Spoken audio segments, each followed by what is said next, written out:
शीर्षक है वो परीक्षा की दृष्टि से अत्यंत महत्वपूर्ण शीर्षक है। तो आज हम हिंदी व्याकरण के रस शीर्षक पर चर्चा करेंगे। आप सभी जानते हैं कि रस की परिभाषा होती है कि किसी कविता, कहानी, उपन्यास आदि को पढ़ने या सुनने से एवं नाटक को देखने से जिस आनंद की अनुभूति होती है उसे रस कहते हैं। रस को हम काव्य की आत्मा भी कहते हैं। आचार्य विश्वनाथ ने साहित्य दर्पण में काव्य की परिभाषा देते हुए लिखा है, वाक्यम रसात्मकम काव्यम, अर्थात रसात्मक वाक्य काव्य है। इसीलिए हम रस को काव्य की आत्मा कहते हैं, क्योंकि काव्य में अगर रस न हो तो वह क्या होगा, निरस होगा। तो अगर आप साधारणतः लिखना हो कि रस की परिभाषा किसे कहते हैं तो आप लिखेंगे किसी कविता, कहानी, उपन्यास आदि को पढ़ने या सुनने एवं नाटक को देखने से जिस आनंद की अनुभूति होती है उसे रस कहते हैं। आप ये जानते हैं कि रस जो है वो लगभग आपको 10 रसों को पढ़ना है। तो हम इस वीडियो में 10 रस के उदाहरण को साझा करेंगे, साथ ही आपसे मौखिक रूप से रसों की परिभाषा को भी साझा करेंगे। आपको ज्ञात हो कि अब आपको परीक्षा में या तो उदाहरण लिखने होते हैं या तो परिभाषा लिखनी होती है। ऐसे में अगर आपको रस का उदाहरण लिखना हो तो आपके लिए सबसे ज़्यादा सरदर्द तब हो जाता है जब आपके बुक में बहुत हार्ड उदाहरण होते हैं और आप उसके अर्थ को नहीं जानते हैं, जिससे आप अच्छी तरीके से याद नहीं कर पाते, और जब याद नहीं कर पाते तो आप उसे लिख भी नहीं पाते। तो ऐसे में आज हम आपसे कुछ ऐसे सरल उदाहरण को बताएंगे जो कि बहुत ही सुंदर है और आपको आसानी से याद हो जाने वाला है। आइए हम पहले श्रृंगार रस को देखते हैं। आप जानते हैं कि श्रृंगार रस की परिभाषा होती है कि सहृदय के चित्त में रति नामक अस्थायी भाव का जो विभाव, अनुभाव और संचारी भाव से संयोग होता है तो वह श्रृंगार रस का रूप धारण कर लेता है। इसके मुख्यतः 2 भेद होते हैं, पहला संयोग श्रृंगार, दूसरा वियोग श्रृंगार। अब देखिए, श्रृंगार रस का अगर आपसे उदाहरण पूछा जाता है तो आप इसका उदाहरण लिखेंगे कि एक जंगल है तेरी आंखों में, मैं जहाँ राह भूल जाता हूँ। तू किसी रेल से गुजरती है, मैं किसी पुल सा थरथराता हूँ। ये उदाहरण आप लिख सकते हैं। आप श्रृंगार रस का उदाहरण लिख लेंगे कि एक जंगल है तेरी आंखों में, मैं जहाँ राह भूल जाता हूँ। तू किसी रेल से गुजरती है, मैं किसी पुल सा थरथराता हूँ। यह श्रृंगार रस का उदाहरण है। इसके मुख्यतः 2 भेद होते हैं, संयोग श्रृंगार और वियोग श्रृंगार। संयोग का अर्थ ही होता है मिलना। तो आप इसकी परिभाषा लिखना होगा तो आप इसकी परिभाषा लिखेंगे कि जहाँ पर नायक और नायिका के मिलन का वर्णन होता है वहाँ पर संयोग श्रृंगार होता है। जैसे कहत नटत रीझत खिजत, मिलत खिलत लजियात, भरे भवन में करत हैं नैनन ही सौ बात, नैनन ही सौ बात। यानी यहाँ पर जो नायक है वह अपनी प्रेमिका से कुछ कहता है, तो नटत है यानी जो नायक है वह अपनी प्रेमिका से प्रेम अनुरोध करता है तो वह क्या करती है, उसे मना कर देती है। मना करती है तो वह उससे क्या होता है, रीझ जाता है। और वह जब वो रीझ जाता है उसके मना करने पर तो जो नायिका है वह उससे क्रोधित हो जाती है, खीज प्रकट करती है। यह खीज भी क्या है, बनावटी है, ठीक है। तब वह उसे मनाता है तो उन दोनों की आंखें क्या होती है, मिलती हैं, और खिलत, उन दोनों का चेहरा क्या होता है, खिल जाता है, और इस प्रकार से वो दोनों ही शर्मा जाते हैं, लज्जियात। भरे भवन में करत है नैनन ही सौ बात। इस प्रकार से वो भरी सभा में अपनी आंखों के इशारे से ही सारी बातें कर लेते हैं। तो यहाँ पर आप देखें कि यहाँ पर नायक और नायिका दोनों मौजूद हैं, तब का वर्णन है, अर्थात यहाँ पर संयोग श्रृंगार होगा। दूसरा उदाहरण आप देख लीजिए। दूसरा उदाहरण यह आप लिख सकते हैं कि बतरस लालच लाल की, मुरली धरी लुकाए, सौ करे भौहनु हंसे, देन कहे नटी जाए। देखिए, बतरस लालच लाल की, जो राधा जी हैं वो बात करने के लिए की लालच से श्री कृष्ण की मुरली को क्या करती हैं, लुकाए, छिपा देती हैं। मुरली धरी लुकाए, मुरली को छिपा देती हैं क्योंकि उन्हें जलन है कि मुरली के साथ ही दिन रात जो कृष्ण है वो लगे रहते हैं, इसीलिए वो उनसे बात नहीं करते हैं। सभी गोपिकाओं को भी यह दुख है। तो राधा जी जो है इस उदाहरण में ये बताया गया कि बात करने की लालच से जो राधा जी हैं वह श्री कृष्ण की मुरली को छिपा देती हैं। वह जब उनसे अपनी मुरली मांगते हैं तो सौंह करे वह सौगंध खाती हैं कि उनके पास मुरली नहीं है। भौहनु हंसे, परंतु जो उनकी भौहें हैं वो हंसने का अभिनय करती हैं। तब श्री कृष्ण को यह लगता है कि इन्हीं के पास मुरली है, और वह जब उन्हें कहते हैं देन कहे, वो उन्हें देने के लिए कहते हैं, तो जो राधा है वो नटी जाए, वो उन्हें मना कर देती हैं। तो यहाँ पे आपने देखा राधा और कृष्ण दोनों मौजूद हैं, तब का वर्णन है, अर्थात यहाँ पर संयोग श्रृंगार है। अब देखिए वियोग श्रृंगार की परिभाषा क्या होती है। वियोग श्रृंगार की परिभाषा होती है कि जहाँ पर नायक और नायिका के मिलन का अभाव होता है, यानी जहाँ पर नायक और नायिका मिलते नहीं हैं बल्कि विरह का वर्णन होता है, वहाँ पर क्या होता है, वियोग श्रृंगार होता है। जहाँ पर नायक और नायिका के मिलन का अभाव होता है तथा विरह का वर्णन किया जाता है, वहाँ पर वियोग श्रृंगार होता है। जैसे आप क्लास 11th में पढ़ा होगा आपने कि बिनु गोपाल बैरनी भई कूंजे।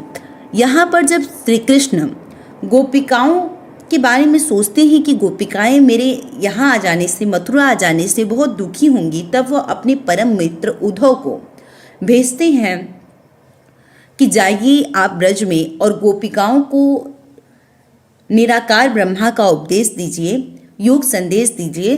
तब जो गोपिकाएं हैं वो असमर्थता जताती हैं कि हम कृष्ण के बिना किसी भी उपदेश को ग्रहण करने में असमर्थ हैं।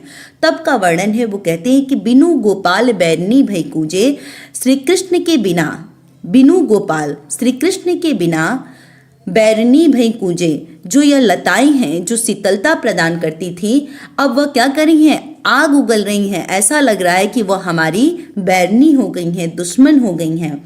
तो यहाँ पर क्या है, वियोग श्रृंगार का उदाहरण है, बिनु गोपाल बैरनी भई कूंजे। अगर आप यह लिखते हैं तो भी आपको पूरा नंबर मिलेगा।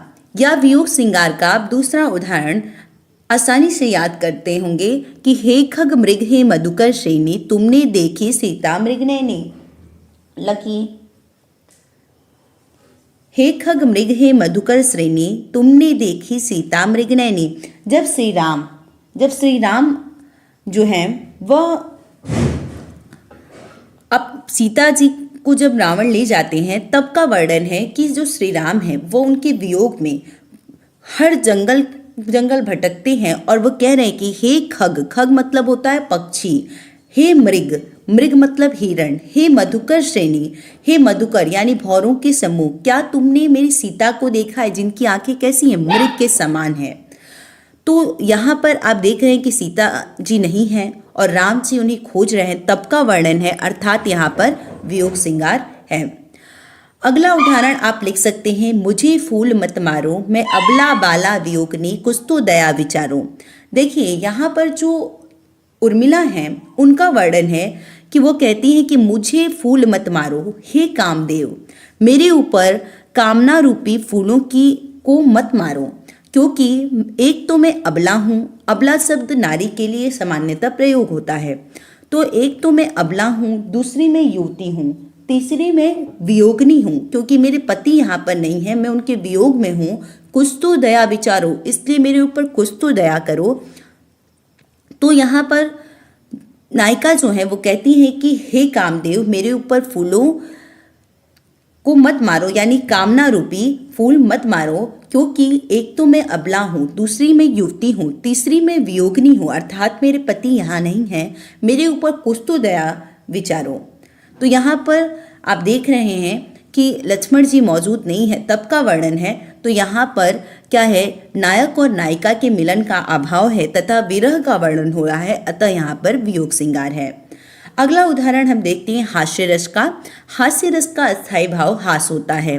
आप इसकी परिभाषा जानते हैं कि जहाँ पर अपनी अथवा पराये परिधान, वचन अथवा क्रियाकलाप आदि से उत्पन्न हुआ हास नामक अस्थायी भाव विभाव, अनुभाव और संचारी भाव के संयोग से हास्य रस का रूप ग्रहण करता है, वहाँ पर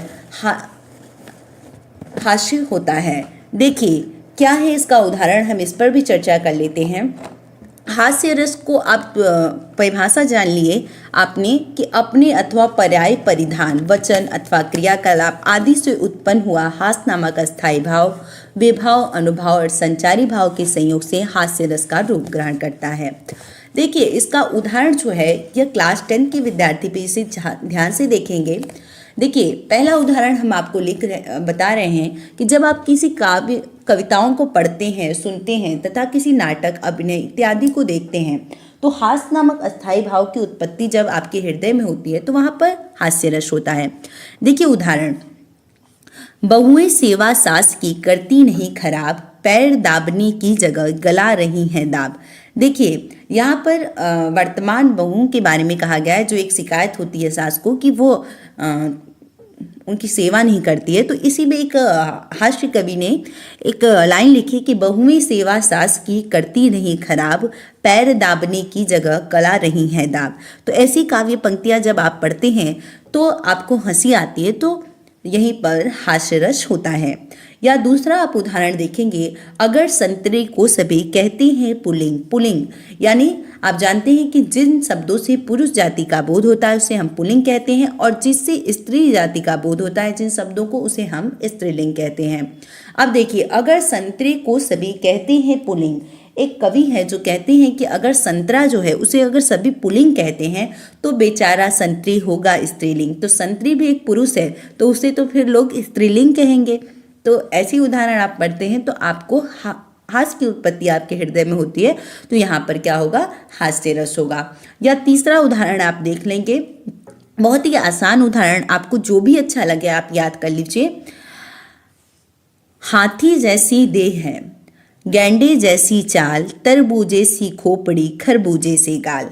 एक मित्र कहता है कि तुम्हारे जो शरीर है, देह है, वो कैसी है, हाथी जैसा है, गैंडे जैसी खाल, और जो तुम्हारा खाल है, चमड़ी है, वो गैंडे के समान है, तरबूजे सी खोपड़ी, और तुम्हारा जो खोपड़ी है वो तरबूजे जैसा है, खरबूजे से गाल, और तुम्हारा जो खरबूजा जो लाल होता है उसी की तरह लाल लाल तुम्हारे गाल हैं। तो ऐसी जब काव्य पंक्तियाँ पढ़ते हैं तो आपको हंसी आती है, अर्थात यहाँ पर हास्य रस होगा। एक आपने क्लास 10th में पढ़ा होगा कि बिंद के वासी उदासी तपो व्रतधारी, महा बिनु नारी दुखारी, गौतम तियतरी तुलसी, सो कथा सुनी भय मुनि मृंद सुखारे। तो आप इसी भी पढ़ लें, वहाँ पर आपका हास्य रस होगा। भयानक रस का अस्थायी भाव जो होता है वो भय होता है। आप जानते हैं इसकी परिभाषा कि विभाव, अनुभाव और संचारी भाव के संयोग से भय नामक अस्थायी भाव भयानक रस का रूप ग्रहण करता है। विभाव, अनुभाव और संचारी भाव के संयोग से भय नामक अस्थायी भाव भयानक रस का रूप ग्रहण करता है। देखिए, जैसे आप जहाँ पर जिन काव्य पंक्तियों को पढ़ते हैं और आपके मन में डर वाली भावना उत्पन्न होती है या भय उत्पन्न होता है, वहाँ पर क्या होता है, भयानक रस होता है। जैसे सुनसान सड़क पर सन्नाटा था चारों ओर, लग रहा था डर, दूर भी थी भोर। देखिए, किसी नायक ने इन काव्य पंक्तियों में कहा गया है कि सुनसान सड़क पर सन्नाटा था। एक अकेला व्यक्ति है, वो रात का वर्णन कर रहा है कि सुनसान सड़क है और चारों तरफ सन्नाटा था, लग रहा था डर। और उस ऐसी स्थिति में जब एकदम रात में साए साए हवाएं चलें और सन्नाटा हो, चारों तरफ कोई व्यक्ति ना हो, तो डर लगना स्वाभाविक है। दूर भी थी भोर, और अभी भोर जो थी प्रातः होने में अभी काफ़ी समय था। तो ऐसा जब काव्य पंक्ति पढ़ते हैं या ऐसा दृश्य कभी आप महसूस करते हैं तो वहाँ पर आपका अस्थायी भाव भय की उत्पत्ति होती है, तो वही भयानक रस की दशा को प्राप्त करता है। अथवा दूसरा उदाहरण आप यह लिख लेंगे कि बाल दि विशाल विकराल ज्वाल जाल मानो, लंक लिलीबे को काल रसना पसारी है। तुलसीदास जी की कवितावली आपने पढ़ा कि बाल दि विशाल, बाल धी मतलब पूंछ, विशाल मतलब विशाल, विकराल मतलब भयंकर। जो हनुमान जी की पूंछ है उसमें भयंकर ज्वाल जाल मानो अग्नि की लपटें उठ रही हैं, जिसे देखकर ऐसा प्रतीत हो रहा है मानो लंक लिलीबे को काल रसना पसारी है। लंका को निगल जाने के लिए स्वयं काल ने अपनी जीवा फैला ली हो। तो ऐसी दृश्य को आप जब देखेंगे तो वहाँ पर आपको डर होगा, या काव्य पंक्तियों को पढ़ेंगे तो यहाँ पर भयानक रस होगा। आया आप दूसरा उदाहरण देख लीजिए। उधर गरजती सिंधु लहरियां कुटिल काल के जालों सी, चली आ रही फैन उगलती फन फैलाए व्यालों सी। उधर गरजती सिंधु लहरियां, कहते हैं कि उधर गरजती सिंधु लहरियां, अगर सिंधु मतलब सागर, लहरियां मतलब उसकी लहर, अगर गरजती हुई सागर की लहर आए तो आप क्या होते हैं, उस दृश्य को देखते हैं तो आपको बहुत ही ज़्यादा डर लगता है। और उसका दृश्य का वर्णन करता है कवि इन काव्य पंक्तियों में कि उधर गरजती सिंधु लहरियां, जो सागर की लहरें हैं, तरंगे हैं, वो गरजती हुई आ रही हैं कुटिल काल के जालों से। कुटिल मतलब दुष्ट, ऐसा लग रहा है काल के जालों से। वह क्या है, मौत है, काल है, और वह क्या है, आपको निगल जाएंगी। ऐसा दृश्य जब आप देखते हैं तो आपको डर होता है। और कहते हैं चली आ रही फैन उगलती, फैन जब लहरें उत्पन्न होती हैं तो झाग होता है, उसी को हम कहते हैं फैन। फैन उगलती फन फैलाए ब्यालों सी, जब वो फैन उगलती आ रही हैं लहरें आपके पास तो ऐसा लग रहा है फन फैलाए व्यालों सी। व्यालों मतलब होता है सांप हैं, और वह फन फैलाकर आपकी ओर बढ़ रहे हैं। तो अगर ऐसा दृश्य आप देखते हैं तो आपको डर होता है, भय होता है, तो वहाँ पर भयानक रस होता है। तो आप इन उदाहरणों को स्क्रीनशॉट लेकर कॉपी पर नोट कर सकते हैं। साथ ही हम स्पष्टीकरण भी बता रहे हैं ताकि आपको आसानी से ये उदाहरण याद हो जाएं। अगला देखिए वीर रस, जिसका अस्थायी भाव उत्साह होता है। इसकी परिभाषा आप लिखेंगे कि विभाव, अनुभव तथा संचारी भाव के संयोग से, विभाव, अनुभव तथा संचारी भाव के संयोग से उत्साह नामक अस्थायी भाव वीर रस की दशा को प्राप्त होता है। उदाहरण आप लिखेंगे कि मेवाड़ केसरी देख रहा, युद्ध का न केवल तमाशा था, वह दौड़ दौड़ करता था रण, मानो मान रक्त का प्यासा था। आपने अभी हल्दी घाटी पढ़ा होगा क्लास 10th में, उसमें यह पहली ही पंक्तियां हैं कि मेवाड़ केसरी, मेवाड़ के केसरी अर्थात जो सिंह है, यानी कौन, महाराणा प्रताप, वह केवल युद्ध को तमाशे की तरह देख नहीं रहे थे, बल्कि वह दौड़ दौड़ करता था रण, वह दौड़ दौड़ के युद्ध भी कर रहे थे। मानो मान रक्त का प्यासा था, वह अकबर की प्रतिनिधित्व कर रहे मान सिंह के रक्त के प्यासे हों। ठीक है, तो ऐसी काव्य पंक्तियां आप जब पढ़ते हैं तो आपके अंदर वीरता वाला उत्साह उत्पन्न होता है, तो वहां पर क्या होगा, वीर रस होगा। यानी आप ये उदाहरण लिख सकते हैं कि मेवाड़ केसरी देख रहा, युद्ध का न केवल तमाशा था, वह दौड़ दौड़ करता था रण, मानो मान रक्त का प्यासा था। या अगर ये उदाहरण आपको याद नहीं होता है तो आप दूसरा उदाहरण ये लिख सकते हैं कि खूब लड़ी मर्दानी वह तो झांसी वाली रानी थी। ये आप बचपन से पढ़ते आए हैं तो आपको आसानी से ये याद हो जाएगा। या आप तीसरा उदाहरण ये लिख सकते हैं कि वह खून कहो किस मतलब का, जिसमें उबाल का नाम नहीं, वह खून कहो किस मतलब का, जो आ सके देश के काम नहीं। अगर ऐसी काव्य पंक्तियां पढ़ते हैं तो आपके अंदर वीरता वाला अनुभव होता है, तो यहाँ पर वीर रस होगा। या आप ने देखा होगा सामान्यतः प्रभात फेरी जब होती है तब का एक उदाहरण दिया जाता है कि वीर तुम बढ़े चलो, धीर तुम बढ़े चलो, सामने पहाड़ हो, सिंह की दहाड़ हो। या आप ये उदाहरण लिख लीजिए तो यहाँ पर भी वीर रस होगा। आगे देखते हैं करुण रस। करुण रस आप जानते हैं कि शोक, स्थायी भाव, विभाव, अनुभव और संचारी भाव के संयोग से करुण रस की दशा को प्राप्त होता है। इसके उदाहरण को हम देख लेते हैं। जहाँ पर आपको शोक होता है, दुख होता है, वहाँ पर करुण रस होता है। यानी इसके उदाहरण को हम देखते हैं। एक तो आप उदाहरण बचपन से पढ़ते आ रहे हैं कि मड़ी खोए भुजंग सी जन्नी, फंसा पटक रही थी शीश, अंधी मुझे बनाकर न्याय किया तुमने जगदीश। ये अधिकांश बच्चों को याद भी होता है। देखिए, जब श्रवण कुमार जो हैं उनके माता पिता अंधे थे और श्रवण कुमार अपने माता पिता का एकमात्र सहारा थे। दशरथ जी आखेट खेलने निकलते हैं और उन्हें जब श्रवण कुमार के माता पिता को प्यास लगती है, श्रवण कुमार अपने माता पिता को एक स्थान पर ठहराकर पानी लेने जाते हैं और तालाब में जैसे ही लोटे को डालते हैं तो उसमें से गड़गड़ की आवाज आती है। उधर एक तरफ राजा दशरथ को यह लगता है कि कोई जंगली जीव पानी पीने आया है और वहीं से वो शब्दभेदी बाण चला देते हैं और जहां से आवाज आती रहती है यानी श्रवण कुमार को वो शब्दभेदी बाण लग जाता है और श्रवण कुमार की वही मृत्यु हो जाती है। जब राजा दशरथ देखते हैं कि मुझसे एक जो बिना किसी अपराध का एक व्यक्ति मारा गया तो उन्हें बहुत दुख होता है। वह श्रवण कुमार के माता पिता के यहाँ श्रवण कुमार को ले आते हैं।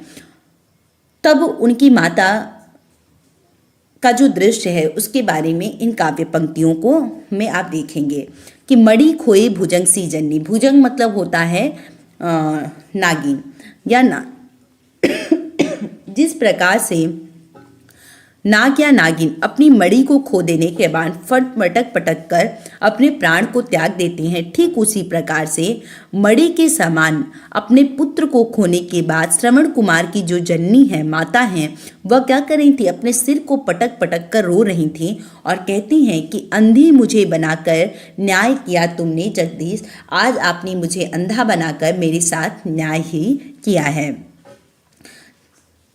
या आप करुण रस का एक यह उदाहरण बहुत ही आसान है कि ए मेरे वतन के लोगों जरा आंख में भर लो पानी, जो शहीद हुए हैं उनकी जरा याद करो कुर्बानी। ये आपने गाना सुना होगा सामान्यतः 15 अगस्त 26 जनवरी को, तो आपको ये उदाहरण तो एकदम आसानी से याद है।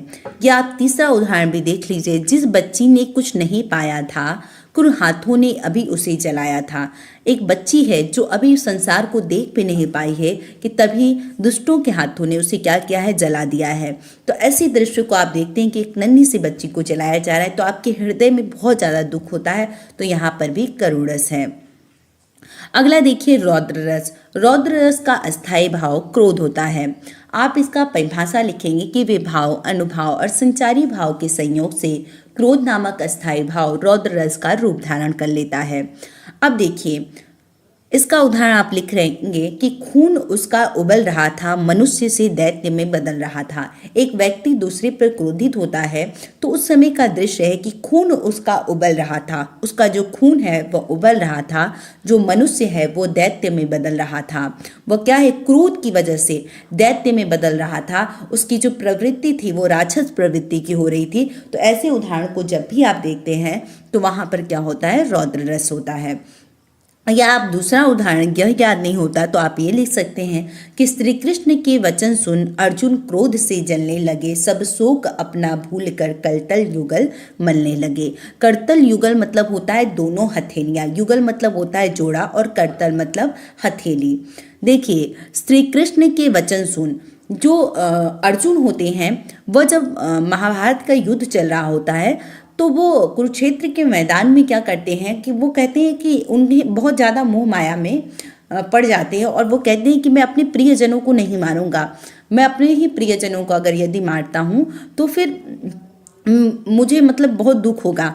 तब श्री कृष्ण क्या करते हैं, गीता का उपदेश देते हैं। तो श्री कृष्ण के वचन सुन, तो जो जब श्री कृष्ण अपने अवतार में आते हैं और उन्हें अर्जुन को गीता का उपदेश देते हैं और कहते हैं कि सब कुछ क्या है, मोह माया है, कोई अपना नहीं होता है, कोई पराया नहीं होता। ये सारी चीज़ें जब वो गीता का उपदेश देते हैं तो श्री कृष्ण के वचन सुनकर अर्जुन क्रोध से जलने लगे। अर्जुन को क्या होता है, क्रोध आता है, वह उनके ऊपर से मोह माया हटने लगती है और सब शोक अपना भूल कर वह क्या करते हैं, अपना सारा दुख भूल जाते हैं और उसके बाद करतल युगल मलने लगे और अपनी दोनों हथेलियां मलने लगते हैं, यानी वह भी युद्ध करने के लिए तैयार हो जाते हैं। तो यहाँ पर रौद्र रस है। अगला हम देखते हैं उदाहरण विभत्स रस का। विभत्स रस का अस्थायी भाव जो है वो जुगुप्सा होता है। जुगुप्सा का अर्थ होता है घृणा। जुगुप्सा का अर्थ होता है घृणा। यह घृणा जो होता है, जब आप किसी सड़ी गली वस्तुओं को देखते हैं, इत्यादि को देखते हैं, तो जो आपके मन में घृणा उत्पन्न होती है तो वहीं पर क्या होता है, विभत्स रस होता है। जैसे उदाहरण, गिद्ध और चिल मंडरा रहे थे, चूहे को तड़पा रहे थे। अब आप सोचेंगे कि इसमें कैसे घृणा उत्पन्न हुआ, तो आप देखिए गीध और चील जो है वो एक चूहे को नोच नोच कर क्या कर रहे थे, उड़ जाते थे, उसके ऊपर मंडरा रहे थे और क्या कर रहे थे, उसे तड़पा रहे थे। तो ऐसे दृश्य को आप देखते हैं कि एक छोटा सा चूहा है, उस पर गीध और चील उसको नोच नोच कर उसके मांस को खा रहे हैं। तो ऐसे दृश्य को देखते हैं तो आपके मन में एक अजीब सी घिन उत्पन्न होती है, घृणा उत्पन्न होती है। तो यहाँ पर क्या है, विभत्स रस है। या आप दूसरा उदाहरण देखेंगे कि आंखें निकाल उड़ जाते, पल भर में उड़कर वापस आ जाते, कौवे सौ को जीभ से खींचकर चुभला चुभला कर खाते। आंखें निकाल उड़ जाते, जो कौवे हैं वह क्या है कि एक कोई मरा जानवर पड़ा है, उसकी आंखें निकाल कर क्या होते हैं, उड़ जाते हैं, पल भर में उड़कर वापस आ जाते और कुछ पल हवा में उड़ते हैं और फिर वापस आकर उसे फिर नोचने लगते हैं। कौवे सौ को जीभ से खींचकर चुभला चुभला कर खाते। कौवे जो हैं वो सौ जो है मृत शरीर है उसे क्या करते हैं, खींच खींच कर उसके मांस को चुभला चुभला कर खा रहे हैं। तो ऐसे दृश्य को आप जब देखते हैं तो घृणा होता है, आपके मन में घिन आती है। तो ऐसे समय में विभत्स रस होता है। अद्भुत रस का स्थायी भाव विस्मय है। अद्भुत रस बताने से पहले आपसे एक छोटा सा अनुरोध है कि अगर आपको हमारे उदाहरण, हमने बहुत ही मेहनत से इस उदाहरण को आपके लिए चयनित किया है कि आपको बहुत ही आसानी से ये उदाहरण याद हो जाए। अगर आप हमारे चैनल पर नए हैं तो प्लीज़ हमारे चैनल को सब्सक्राइब कर लें। साथ ही अगर आपको वीडियो पसंद आ रहा है तो वीडियो को लाइक करें।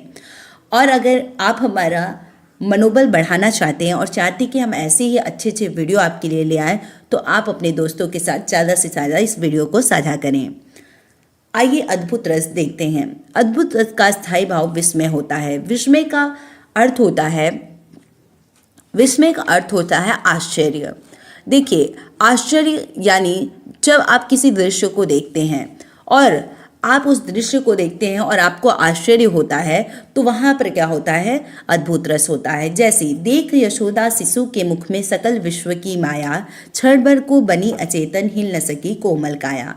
जब श्री कृष्ण बचपन में एक बार मिट्टी खा रहे थे, सामान्यतः आप देखे होंगे कि बच्चों का स्वभाव होता है मिट्टी खाना, तो जो कृष्ण है वो मिट्टी खा रहे थे, तब यशोदा माता क्या करती हैं, उन्हें मना करती हैं मिट्टी खाने से और उनके मुंह को खोल कर पूछती हैं कि तुमने मिट्टी खाया है। तो देख यशोदा शिशु के मुख में, जैसे ही वो उनसे पूछती हैं तो उन्होंने क्या देखा, जैसे ही कृष्ण मुख खोलते हैं, पहले तो मना करते हैं कि मैंने मिट्टी नहीं खाया है, मगर जब यशोदा माँ बार बार उनसे पूछते हैं कि आपने तुमने मिट्टी खाया है, तो एक बालक और माता हैं तो उनसे पूछ रही हैं, तब वो जब उनके मुख को खोलने के लिए कहती हैं, तो जैसे ही कृष्ण मुख अपना खोलते हैं वो उसमें क्या देखती हैं, सकल विश्व की माया, संपूर्ण विश्व को देखती हैं, क्षण भर को बनी अचेतन। और वह जैसे ही दृश्य को देखती है कि मेरा बालक है छोटा सा, उसके अंदर संपूर्ण विश्व की माया है, तो जैसे ही वो देखती हैं उस दृश्य को, झड़ भर वो पल भर के लिए अचेत अवस्था में चली जाती हैं, अपनी सुध बुध को खो देती हैं।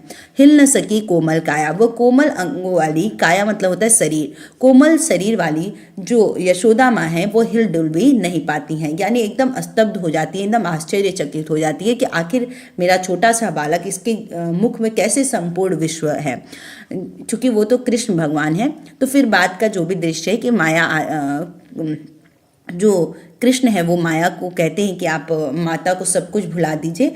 तो ये सारी चीज़ बात की बातें हैं।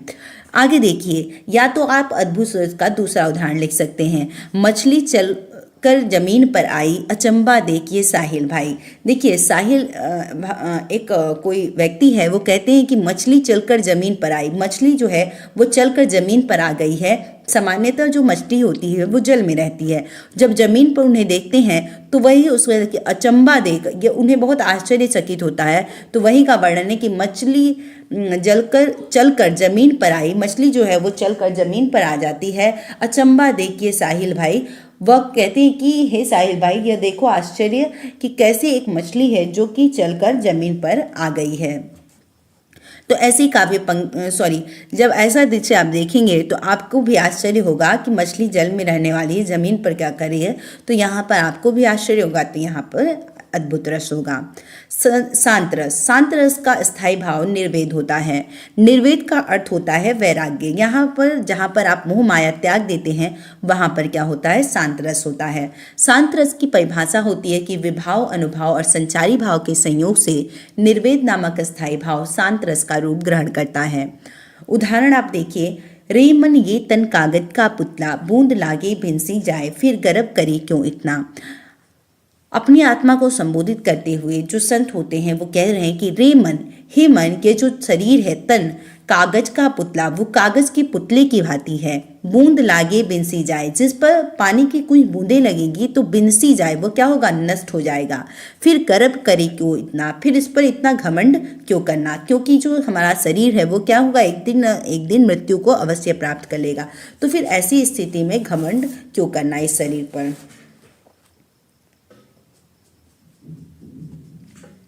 देखिए, या तो आप दूसरा दृश्य यह भी आप लिख सकते हैं कि ऐ मालिक तेरी बंदे हम, ऐसे हो हमारे करम, नेकी पर चले बंदी से टले।